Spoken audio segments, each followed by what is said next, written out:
Part of the magic of missing episodes is that you expect they're gone forever. But sometimes, if we're lucky, and wish really hard, they come back. Many Doctor Who episodes, like many television programs and films from the last century, are lost to time. And in 1978, the state of the Doctor Who archive was in a sorry affair. 206 episodes of 1960s Doctor Who and 59 Jon Pertwees were missing and thought to be lost forever. Why did the BBC junk their own material? And how do we go from 265 missing episodes to only 97? The Doctor Who episodes you have in your collection today are only half as interesting as the stories of how they ended up there. This is the story of how the missing episodes came back.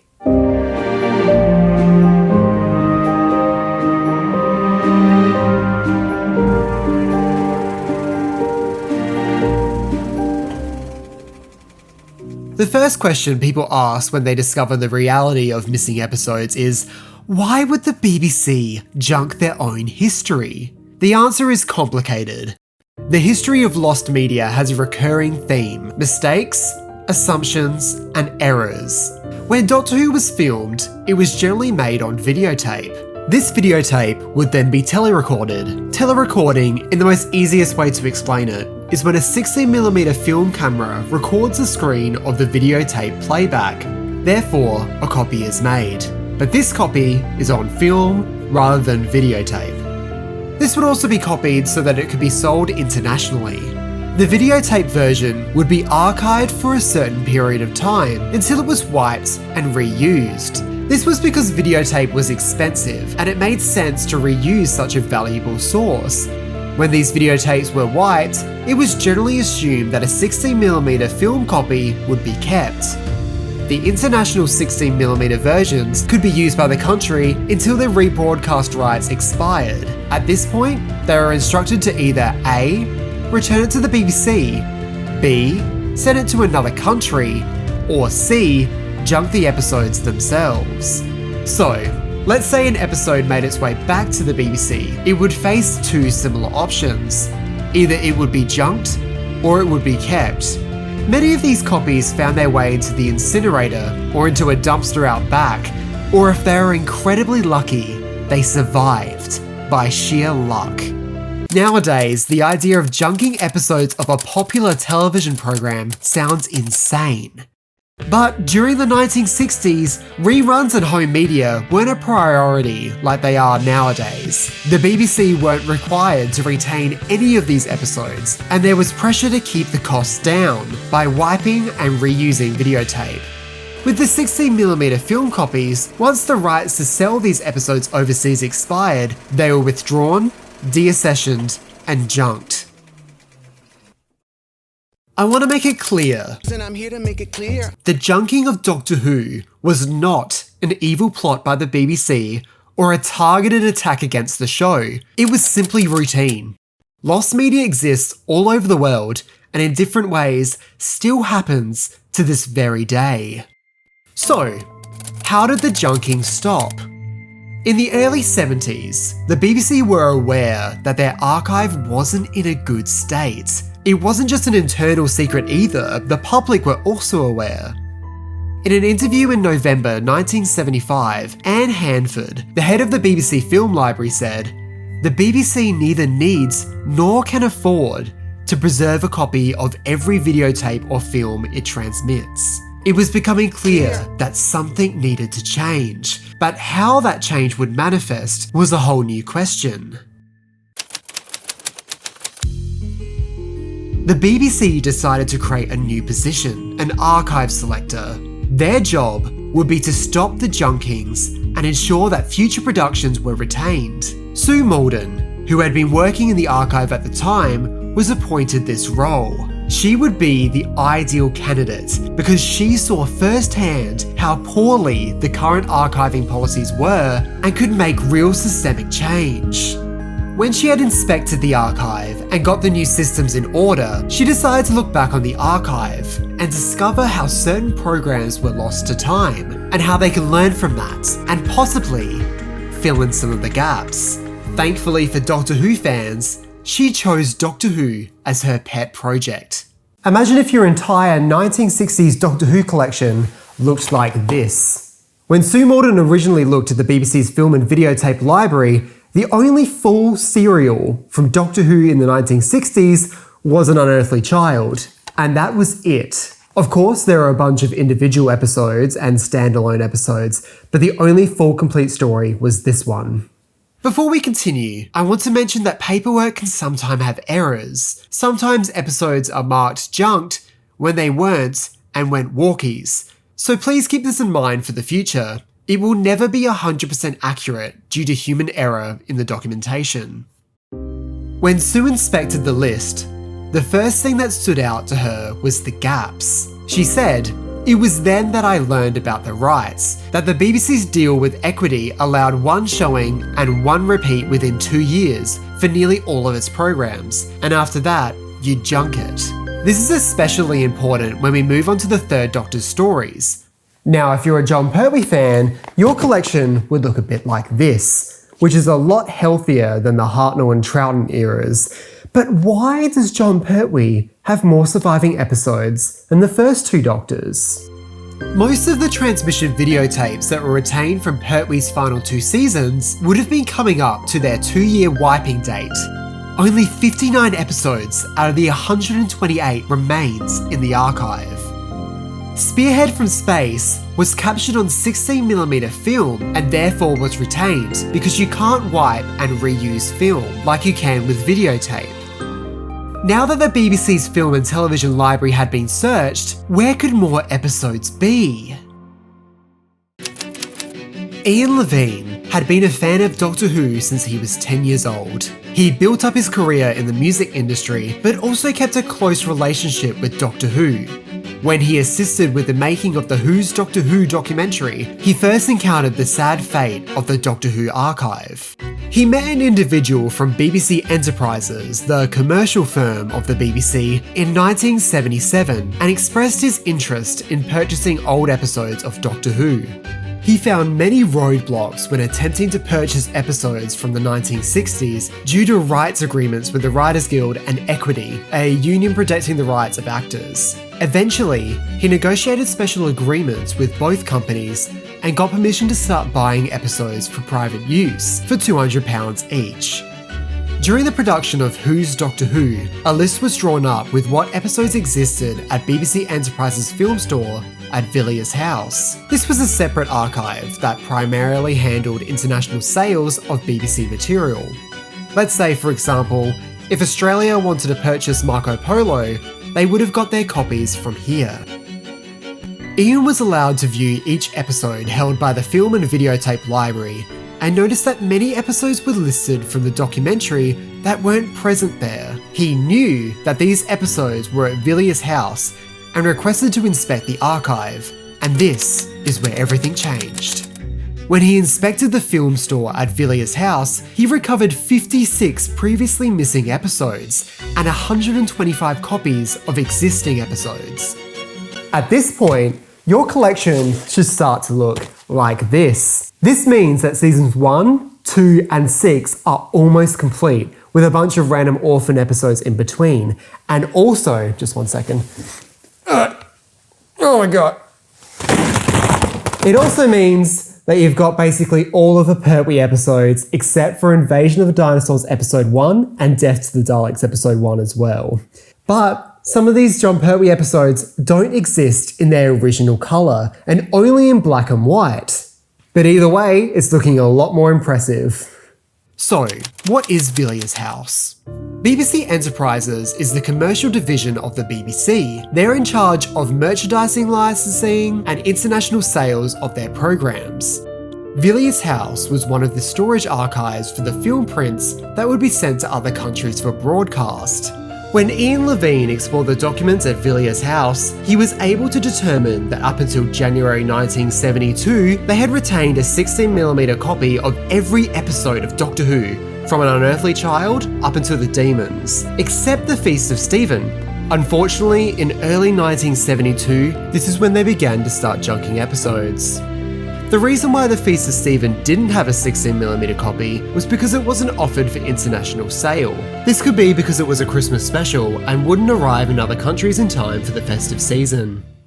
The method of junking taking place at Villiers' house would be to take the can of film to the skip outside, push out the centre of the spool, therefore the film would unravel, making it next to impossible for people to steal BBC property. Unfortunately, it makes it impossible for it to be recovered today. The general rule of programs being junked is 5 years after its first broadcast. This is when the rights were usually expired. The rights could be renewed, like many Doctor Who episodes did, such as the following listed on screen. But oddly, some were junked whilst they still had the rights to sell them. So, who was behind listing which episode was to be junked? The film recording clerk, Pamela Nash. Before we discuss Pamela Nash, she has been derided as the destroyer of Doctor Who's history, when in fact, the reason we have many episodes today is because of her.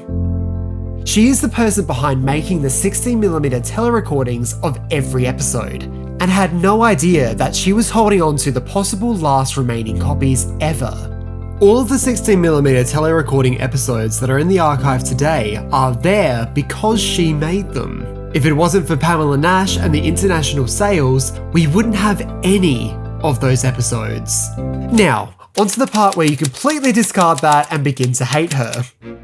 When Ian Levine went to Villiers' house and inspected the archive, he saw that all 7 episodes of The Daleks were scheduled to be junked. Panicked, he tried to get in front of Pamela Nash, who was the only person who could have stopped the junking. Pamela explained that she needed more space to store new programs, and Ian didn't like the sound of that very much. Levine believed that their argument would encourage her to junk the story faster, and went to find Sue Malden. According to Ian, Sue was unaware of the Doctor Who prints at Villiers' house, and she sent a holding order to Nash to halt the junking. Therefore, Ian Levine saved the Daleks. Well, kind of. Sue, however, recollects the story differently. Sue said that she found out about Villiers' house before she even met Ian Levine. Her journey to Villiers' house started when she contacted the BFI and discovered that they were holding on to 3 Patrick Troughton stories: The Dominators, The Crotons, and The War Games. When she asked how they got hold of them, the BFI explained a woman named Enid Mawson, who worked at Enterprise's Villiers' house, sent it to the BFI to preserve. Sue then visited Enid at Villiers' house to go through the archive to search for more missing episodes of Doctor Who. She claims that she met Ian Levine during this time, but she had already begun marking up what Enterprises had at the time. She said that Ian inspired her to look at what had been sold overseas. Therefore, it was Sue who saved Doctor Who. Well, kind of. Enid, however, recollects the story differently. She said, "I'm at a loss as to why Sue Malden associated me with the Doctor Who films. I have no memory of me personally having anything to do with sending material to the BFI. Therefore, it was Ian or Sue. Well, it definitely wasn't Enid. Or was it? I have no idea who saved Doctor Who." Sometimes, their memory cheats, and we will never know, truly, who found these episodes. All we do know is that all were involved in bringing back a part of Doctor Who's history. Except Enid, probably. By the end of 1978, the total of missing episodes stood at 139. Now that the BBC's internal archive was set in stone, it was time to explore external options. Who had copies of Doctor Who? Was it illegal to be holding on to this copyrighted material? And most importantly, can we get those episodes back?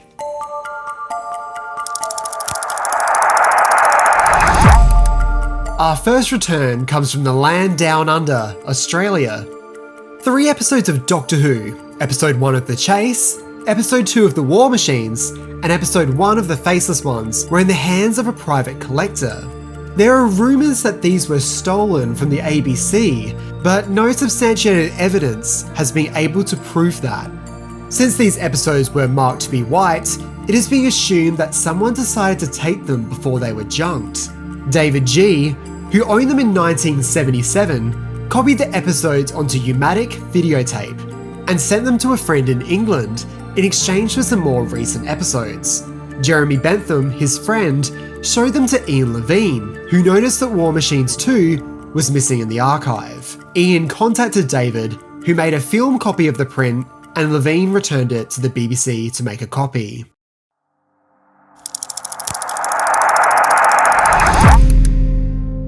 In 1978, Sue decided to return to Villiers' house, and by chance, stumbled upon a new delivery of 16mm films that had been returned from an international broadcaster. She noticed that episode 1 of The Web of Fear was included, the only Doctor Who episode in the batch. It was at this point, Sue ordered any returned material to be sent to the film and videotape library, and nothing was to be junked.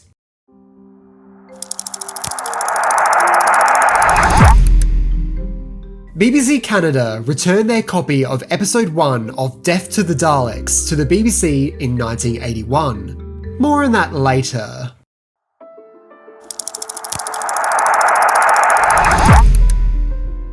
Roger Stevens, a film editor working at the BBC and longtime Doctor Who fan, was carpooling with a co-worker who was wished to remain anonymous. The topic of Doctor Who came up, and Roger's friend mentioned that he had collected a number of 16mm film prints. He worked as a projectionist at the BBC and had access to this material, and had 7 Doctor Who film prints in his collection. Roger was aware that Ian Levine was purchasing episodes of Doctor Who, missing or otherwise, and asked his friend if he would be willing to sell these prints to Ian. An agreed amount of £25 was met, and 2 out of the 7 were missing episodes. These missing episodes were The Abominable Snowmen Episode 2 and Invasion of the Dinosaurs Episode 1. Ian Levine loaned his copy of Episode 2 of The Abominable Snowmen to the BBC to make a 16mm copy. But curiously, Ian held on to Episode 1 of Invasion of the Dinosaurs. More on that later.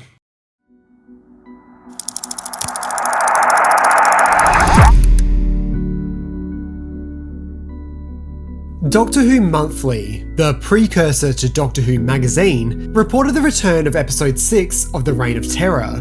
Bruce Campbell, a regular attendee at Sci-Fi Collector Fairs, was aware of missing episodes of Doctor Who through his friend Jeremy Bentham. He heard through the grapevine that The Reign of Terror episode 6 was currently for sale for £50. Bruce borrowed the film print and tested it on his friend's 16mm projector to prove it was what the seller claimed it to be. Once it was confirmed, he purchased it. Doctor Who Monthly describes the return of the episode reminiscent of spy films. The can of 16mm film was picked up from a railway station in a fast car and whisked away to the BBC's film library for Sue Malden to arrange a copy to be made for the BBC's retention. But Campbell and Levine describe it a little less exciting. Ian Levine and Bruce Campbell allegedly spent 6 months negotiating with the private collector, but eventually it was handed to Levine, who then in turn returned it to the BBC, who duplicated it.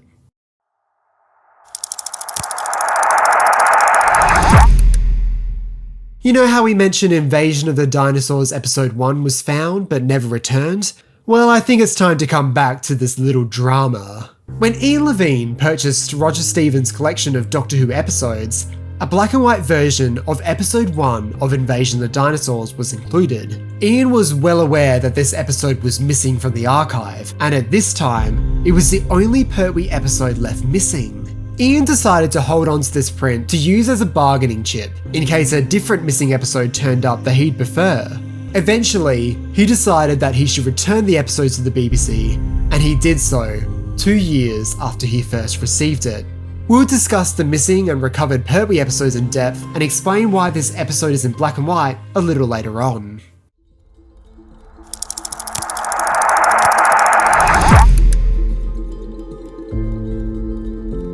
We start in a basement of the Church of Jesus Christ of Latter-day Saints in Wandsworth. A clean-out is occurring when they stumble upon 6 film cans hiding in a corner. An episode of Warship, an episode of Adventure World, 2 educational programs, and 2 episodes of a little-known science fiction show called Doctor Who. A phone call to the BBC, and eventually the episodes are in safe hands of Steve Bryant, who had succeeded Sue Malden at this time as archive selector. But the mystery remains, how did they end up in a church? Well, that's the account that Doctor Who Monthly gave. The Doctor Who Appreciation Society's newsletter said otherwise. The Doctor Who Appreciation Society said that it was found in the basement of a Mormon Unification Church in London. But then again, in the book Doctor Who 25 Glorious Years, they claim they were found in the newest temple of the Mormon Unification Church of Great Britain in South London. The first location in Wandsworth exists, but the Mormon Unification Church in London and South London doesn't exist. So does this mean that the location reported in Doctor Who magazine is correct? An interview with Steve Bryant in Wiped explains that he never had correspondence with the church. Gareth Morris, the deputy head of the BBC Film and Videotape Library, did. Steve said that Gareth mentioned it was a Mormon church in passing, but wasn't too interested in the details, so it may never have been a Mormon church in the first place. But if it was, which church was it? Why did they end up in a church in the first place? Was the church a converted BBC building and the film cans were left behind? We may never know the truth, therefore it remains a mystery of the unexplained. I think it's important to mention that the memory cheats, and one person couldn't possibly remember every little detail of something that happened decades ago, because it was simply another day at work.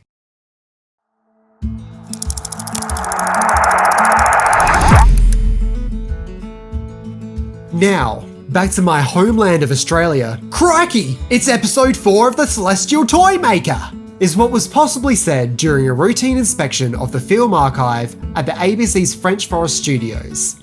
It was quickly sent to the BBC Sydney office, and then sent to BBC London, and rested in the safe hands of Steve Bryant. Apparently this copy of the Celestial Toymaker was not the print that screened to Australian audiences in the 1960s. This copy was actually sent from Singapore, who was supposed to send it to BBC Sydney after use, but accidentally sent it to the ABC studio in French Forest, which was also in Sydney. The ABC decided to keep it in storage rather than send it to the BBC office. This is just another instance of something being where it shouldn't be, and thanks to them, we now have 1 episode of the Celestial Toymaker, compared to 0.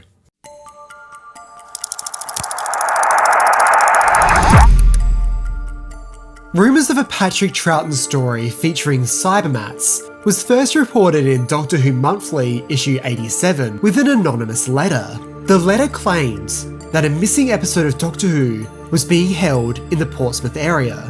Who owned this mysterious print? Who wrote the letter? And why did they mention Cybermat specifically? In the fan community, it was rumoured that a person named David Steed had a copy of a missing Cybermat episode.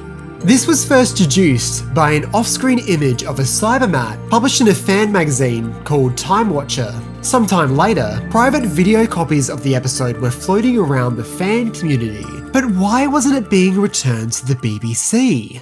Ian Levine met with David Steed, and Ian quickly doubted that David would return the episode to the BBC, but he managed to persuade him to make a video copy for his own personal collection. Then, more copies were made and shared across the fandom. One person who watched the episode was quite annoyed that it wasn't returned to the BBC and wrote the letter to Doctor Who Monthly, and that person was Gary Russell. Gary would later become editor of Doctor Who magazine, executive producer of Big Finish Productions, and work on many Doctor Who related projects. Looking back, Gary regretted writing the letter, saying it wasn't one of his finest moments. But after the anonymous letter was published, David returned the episode to the BBC. He explained that back in February in 1983, he listed an advert in a local paper asking for 16mm film prints of Doctor Who, and one person replied saying they had some. The only episode he owned that was missing was the Wheel in Space episode 3, and bought it for £15. He had planned to return the episode in the summer of 1983, but came down with the flu and couldn't return it until April 1984. David was quite upset by the anonymous letter at the time. but stands by the fact he always wished to return it, and believes that Stephen Bryant would be able to confirm that he had spoken to the BBC archive months before the letter was published.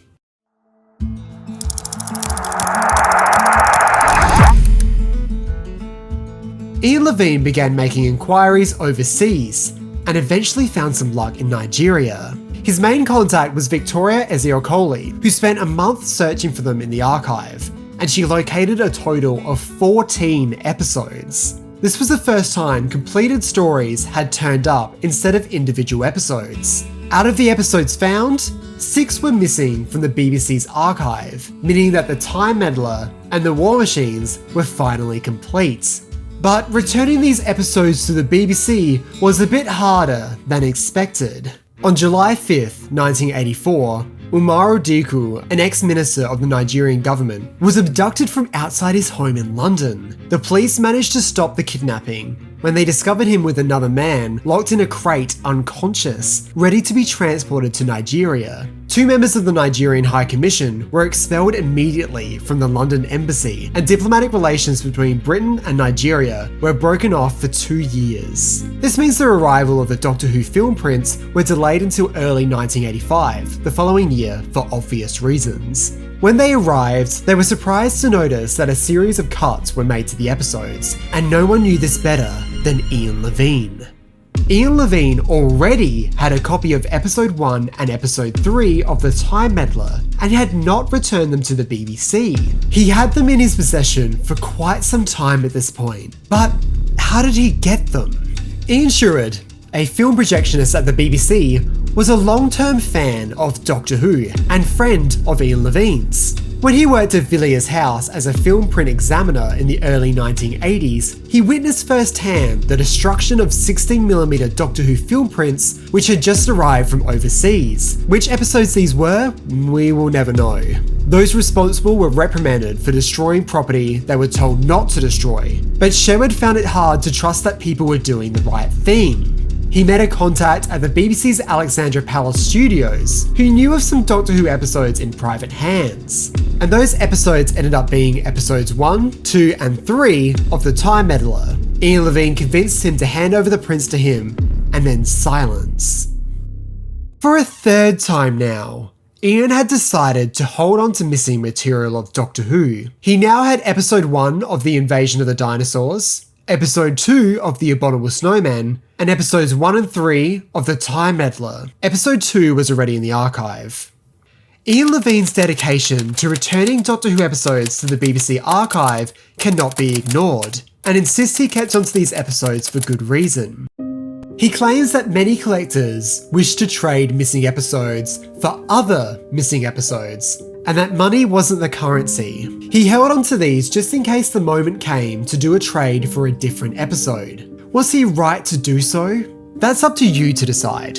Either way, since the Nigerian prints of The Time Meddler was found, he decided to finally return his original, unedited versions to the BBC in 1992. A total of 11 years after first being discovered.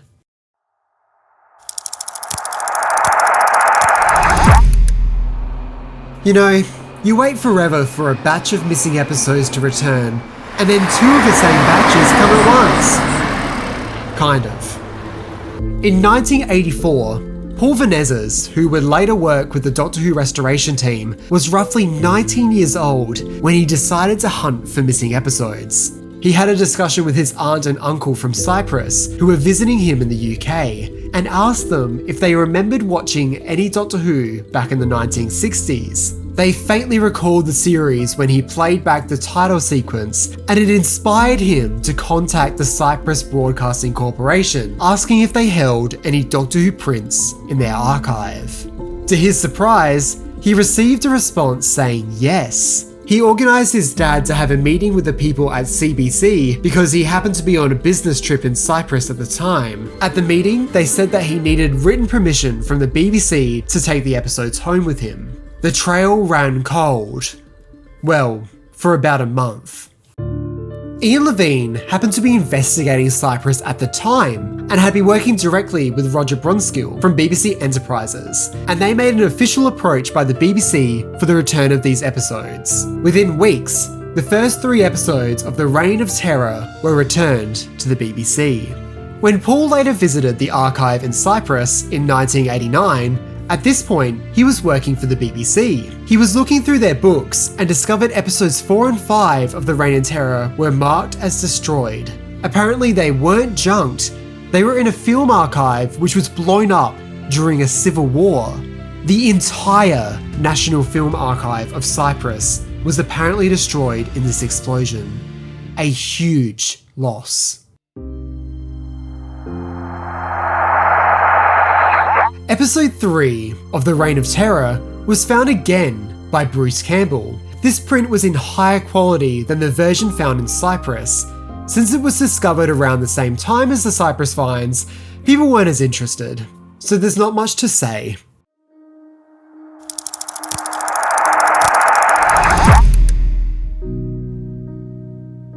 July 26th, 1985.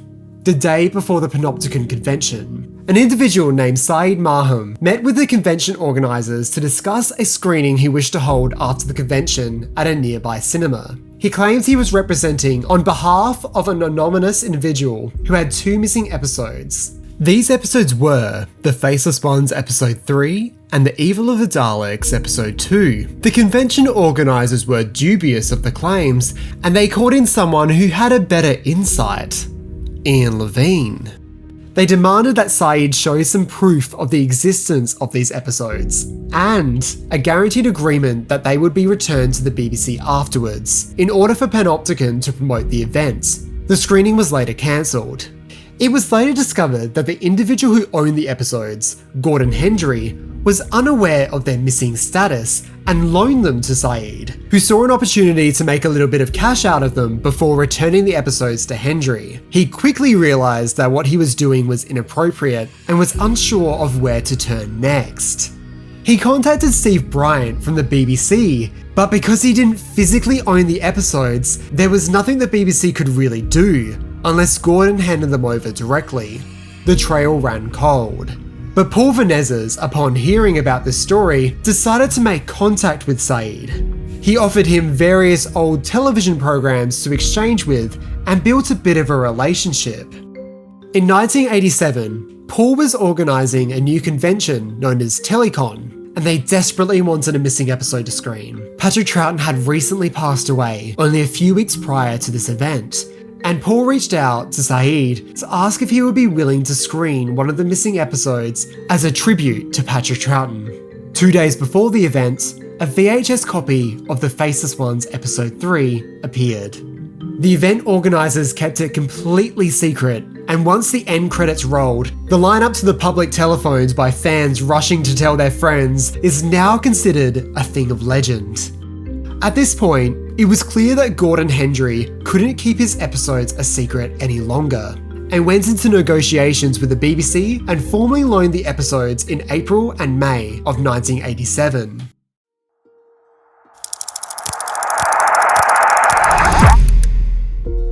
In the late 1980s, the BBC Enterprises location at Villiers House had been cleared out and moved to a different apartment. Before the renovations were to take place, a final thorough check of the property was held. A BBC Enterprises employee found a batch of 16mm films, which must have been forgotten years ago. There were 5 film cans labelled Doctor Who, The Ice Warriors Episodes 2, 4, 5 and 6, and also Episode 6 of Fury from the Deep. Episode 2 of The Ice Warriors was actually Episode 1, mislabelled, and unfortunately, Fury from the Deep Episode 6 was actually a different program altogether that already existed in the BBC's archive. After yet another extensive search, no other film prints were found.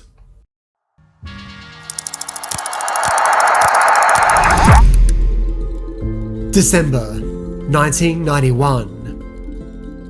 A representative from Asia Television in Hong Kong contacted the BBC Film and Videotape Library about returning some old BBC programs, including 4 episodes of Doctor Who. The BBC archive selector at the time, Adam Lee, was unaware of which episodes of Doctor Who they actually were, but requested them to send them back to the BBC. He waited for the episodes to arrive, but they never appeared. Bruce Campbell had heard about these Doctor Who episodes and decided to do some follow-up. David Steed, who was temporarily working for BBC Enterprises in Woodlands at the time, was asked by Bruce to have a little look around to see if they accidentally delivered them there by accident. When he inspected the dispatch area, he found some packages. The episodes had the label MM on them, and when he went back to his office to inspect them further, he noticed the leader of each film saying the words, "The Tomb of the Cybermen." There is a possibility that if David never found them, they could have been lost to time forever. Since these episodes were returned to BBC Enterprises, the commercial firm, rather than the BBC Library, David met a little internal dilemma. By this time, the VHS market for Doctor Who was booming, and David knew if you returned the episodes to the BBC Library, there would be a possibility of the episodes being leaked to the fan circuit. If he decided to hold on to them, he could start the process of preparing the prints for VHS release, knowing this release would be a bestseller for the Doctor Who range.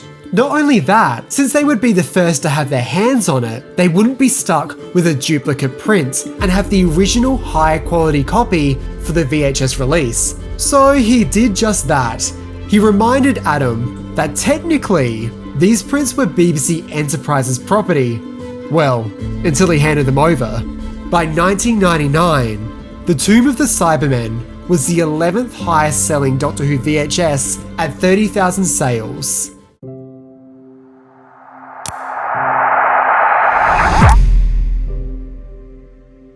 New Zealand, 1974. A New Zealand Broadcasting Corporation film storage unit in Harriet Street, Wellington, was marking up film prints to be put in a landfill. One of these films was episode 1 of The Crusade.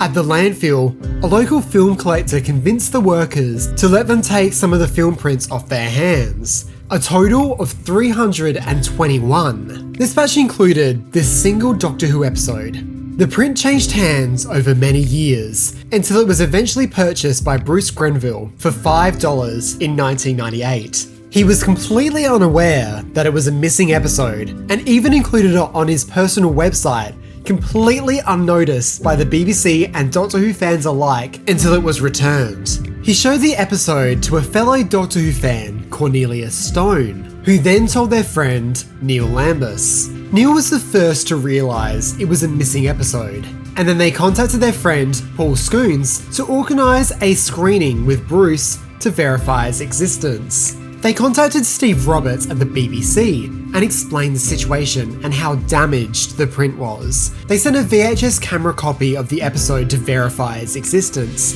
After they assured Bruce that he would get his original 16mm copy returned to him after it was copied, he agreed to send it to the BBC. This is where it began to become tense.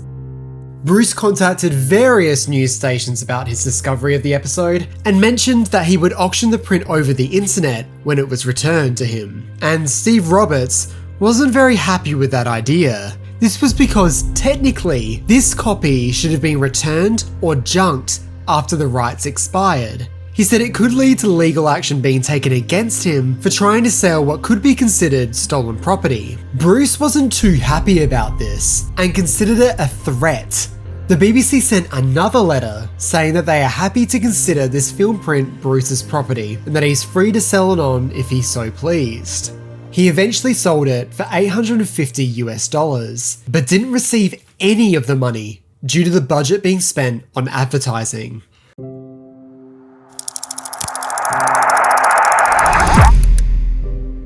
In 1972, Francis Watson, a BBC engineer, was cleaning out a junk room at the BBC's Ealing Studios. He was told to throw out everything. He stumbled upon 2 episodes of Doctor Who, The Daleks Episode 5 and The Daleks Master Plan Episode 2. He was a film enthusiast and decided to hold on to them to share with his friends. Throughout the 70s and 80s, he kept them in his cupboard at home, and in the 90s, he kept them at work, hung on a coat hook. In 2003, he transferred them to digital Betacam, a format similar to VHS, as part of a training exercise. When these copies were sent to him in January 2004, he first discovered via the Doctor Who restoration site that this episode was missing from the archive, and he owned the only known copy. He quickly contacted Steve Roberts at the BBC, and within 3 days, they had arrived at the BBC and was announced on the official website by 2 PM.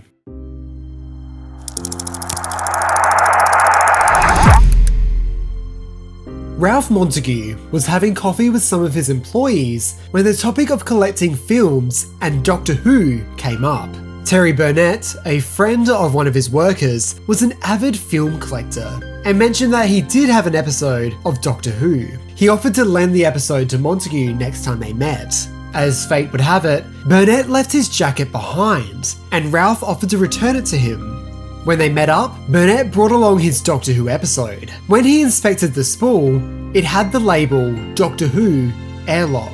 They loaded the print onto Montague's 16mm film projector and quickly discovered that it was indeed the missing episode 3 of Galaxy 4. Burnett explained that it had been sitting in his collection for over 30 years. When he bought a box of films from a school fete in the mid-80s, he was more than happy to return the episode to the BBC. The next morning, they organised the delivery to Steve Roberts at the BBC and was announced to the public in December 2011 alongside another episode.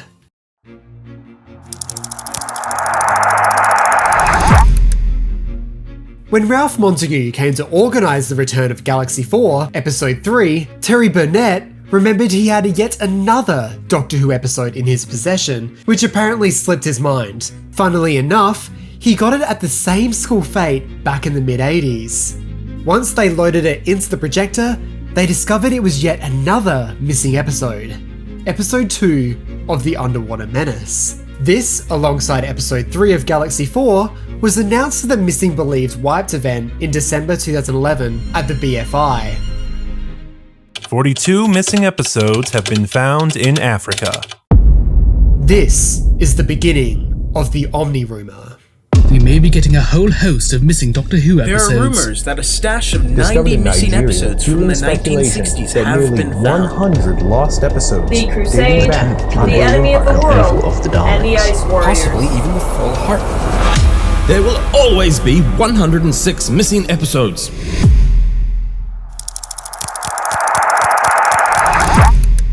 So, what actually happened?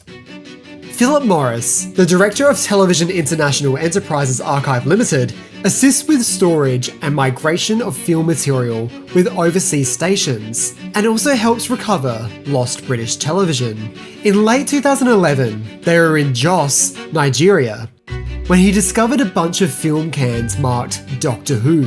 He quickly discovered these were full sets of The Enemy of the World and almost all of The Web of Fear. Well, that is what was reported at the time.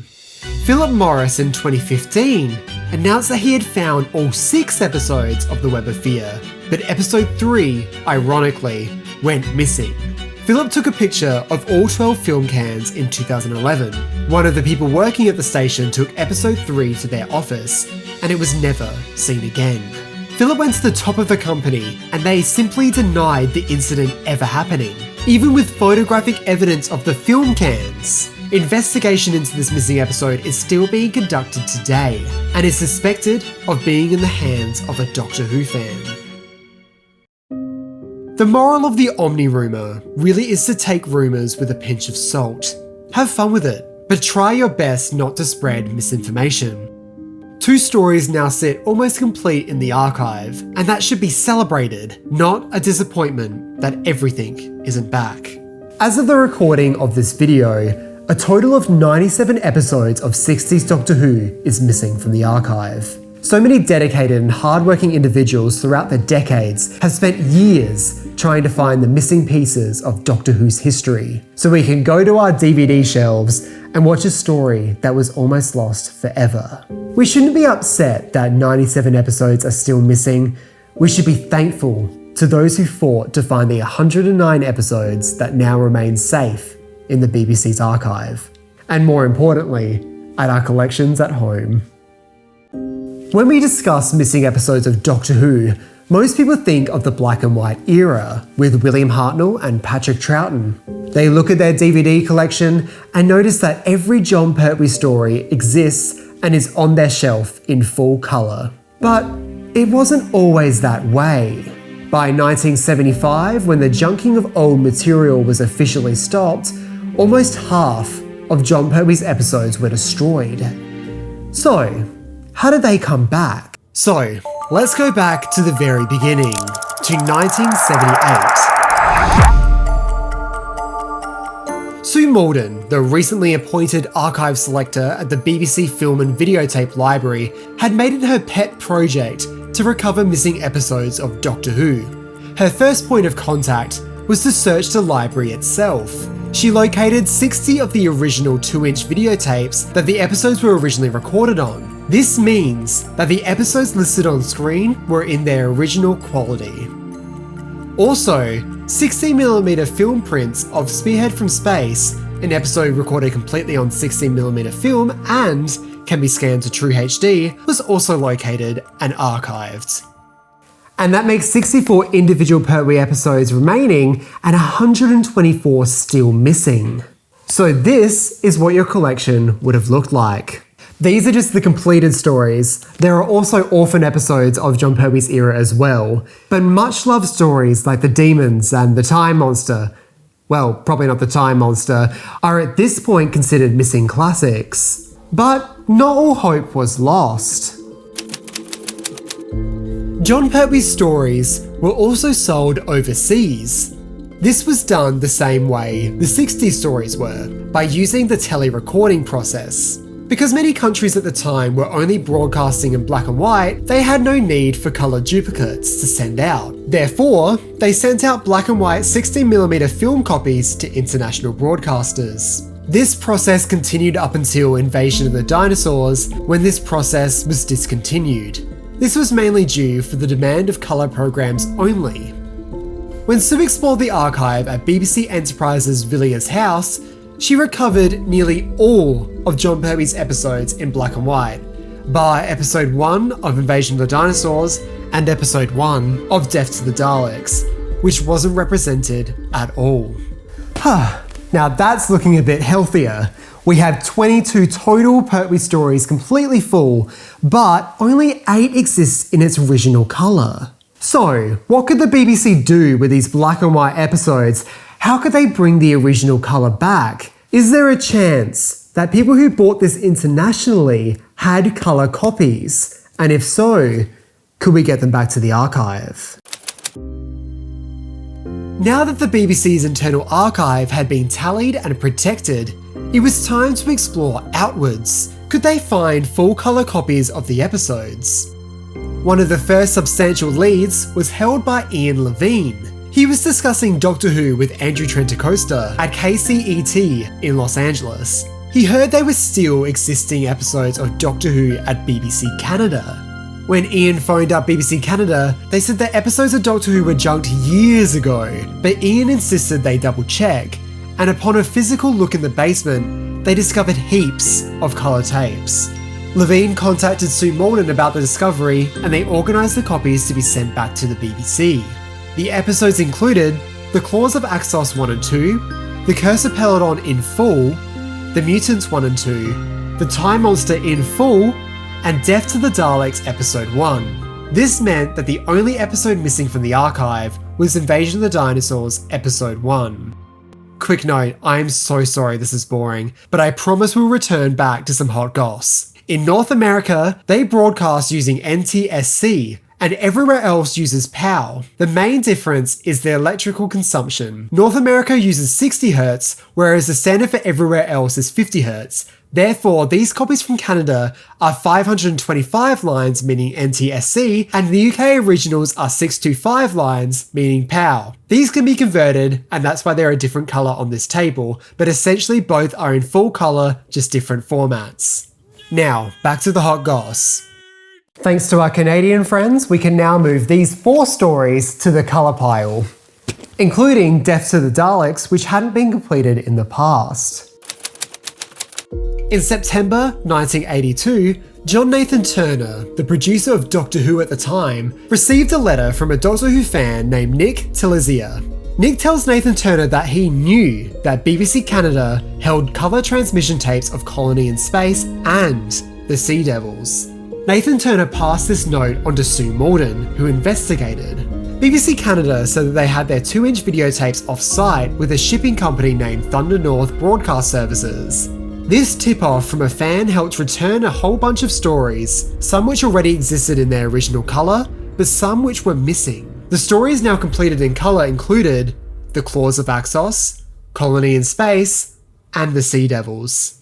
Canada is back at it again, and that means we can add 3 more stories to the colour pile. And as you can see, we are now officially halfway.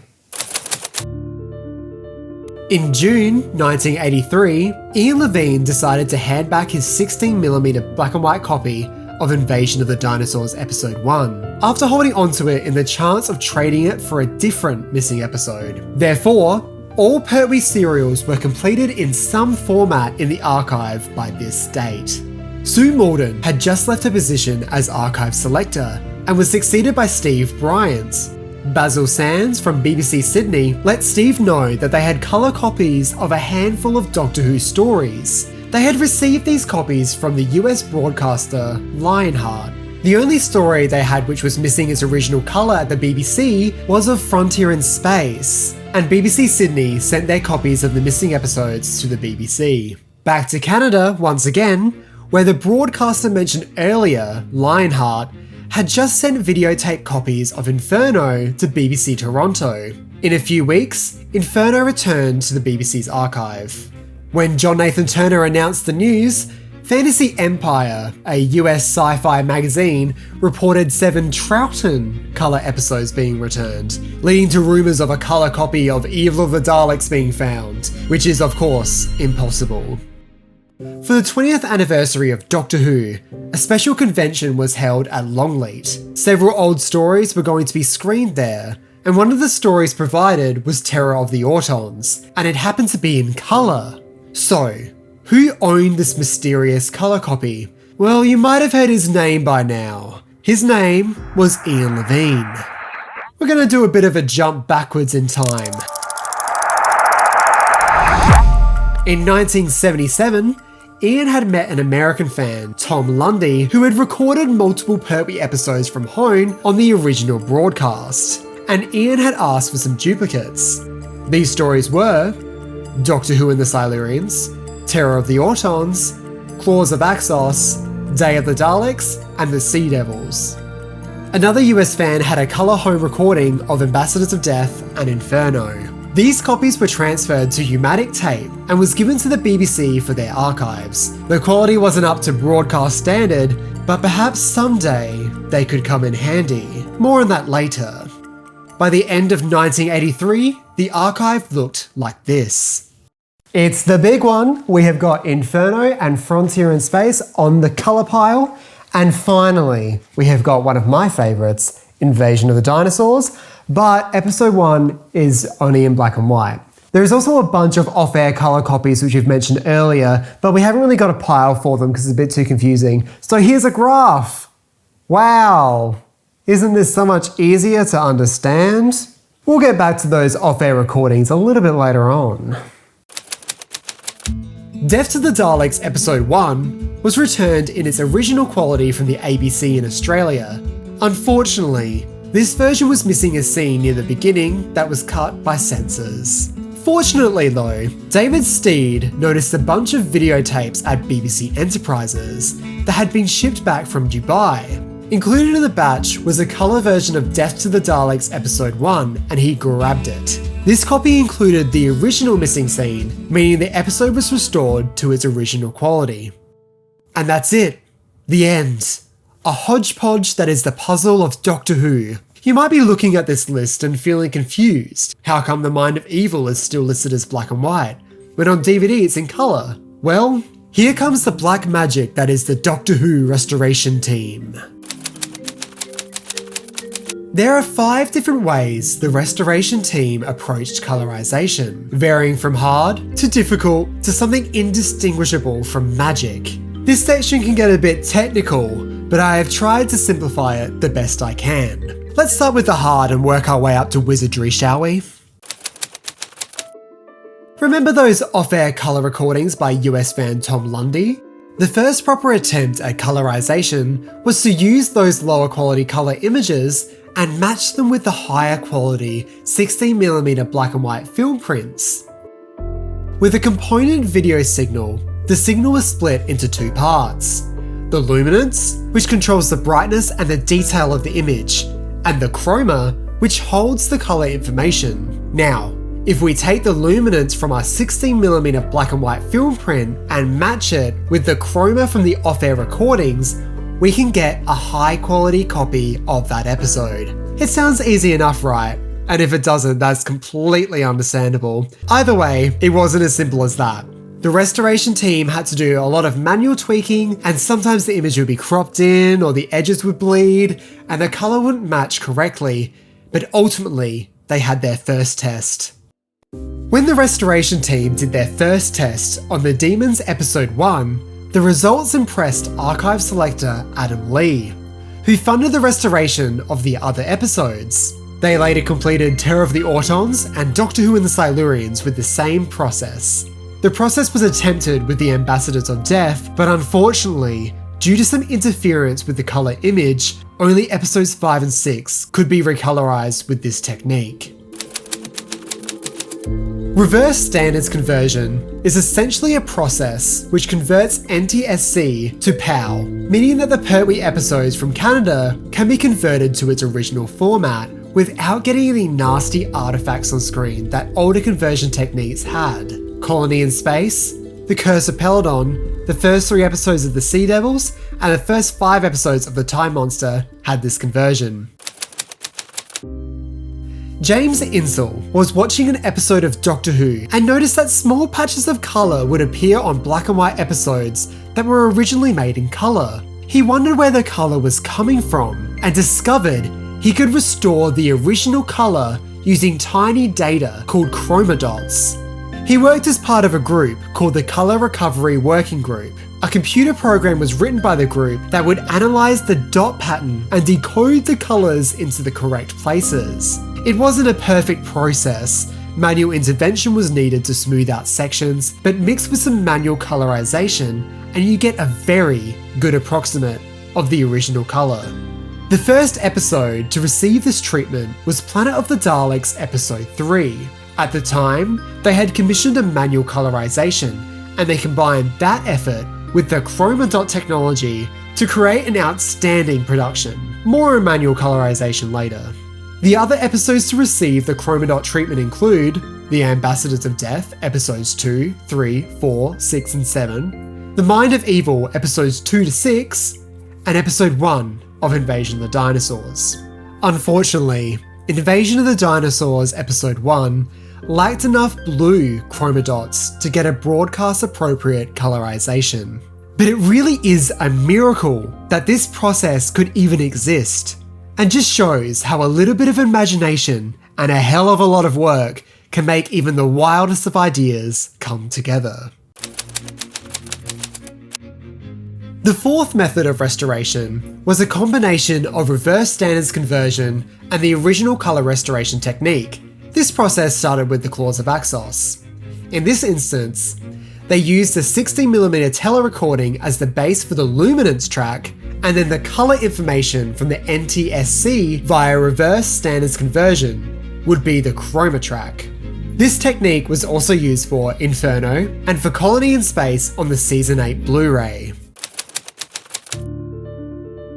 Finally, the last method is manual colorization. This is done generally frame by frame and painting it in manually. Unlike Planet of the Daleks episode 3, which had existing chroma dots, The Mind of Evil episode 1 did not have any chroma dots. Therefore, chroma dot recovery could not be achieved on this episode. This episode was manually colorized by Stuart Humphreys, more commonly known as Babel Color, and worked alongside Peter Crocker. Stuart would paint in many keyframes, and Peter would colour the in-between frames either via computer-assisted technique or by hand. After many months, the pair brought back colour to the final missing colour episode of Doctor Who. And there we have it. One last episode in the black and white pile, Invasion of the Dino Boys episode 1. Since the Chroma Dots is missing the blue segment, we can't get a proper Chroma Dot recovery for episode 1. Therefore, it remains in a weird state of either being in its black and white print or the half Chroma Dot recovery process. Hopefully when Invasion of the Dinosaurs is up for its collection box set release, it gets a proper colorization, and then we can finally add it to the pile of color restorations and have a full set of Jon Pertwee's era in colour. The missing episodes of Doctor Who will forever have an air of mystery. Will we always have 97 missing episodes?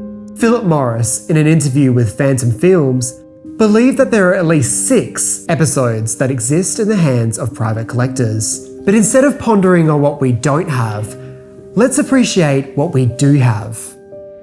Let's appreciate all the hard-working individuals who scourged archives across the world so that we could watch these episodes that mean so much to us. If these people waited a week, a month, a year, these episodes could have been lost forever. It makes these episodes even more special and even more precious. So let's celebrate them. And maybe tonight, sit down and watch one of those episodes that was so close to not being there in the first place. To everyone involved in recovering missing episodes and restoring them, thank you. Don't forget to click below to subscribe to the official Josh Nair's YouTube channel.